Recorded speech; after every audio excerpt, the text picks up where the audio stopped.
এখন আমরা রয়েছি পানিহারা ঈদগাহ ময়দানে এবং তার সাথে ছিল একটি সুন্দর এরকম একটা দৃশ্য, তো আমি ক্যাপচার করে নিলাম।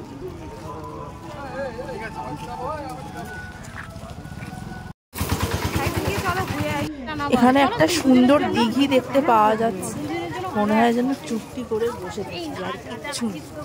আমরা এখন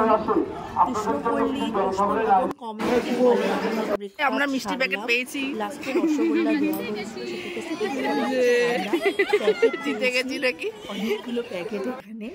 তো এখানে মাছের জাল পাতা হয়েছে আর একটা মাছ আমি দেখতে পাচ্ছি ধরা হয়েছে, মনে হয় কই মাছ সম্ভবত। তো আর কি, আমাদের প্রোগ্রাম শেষ হয়ে গেছে, এবার আমাদের বাড়ি যাওয়ার পালা।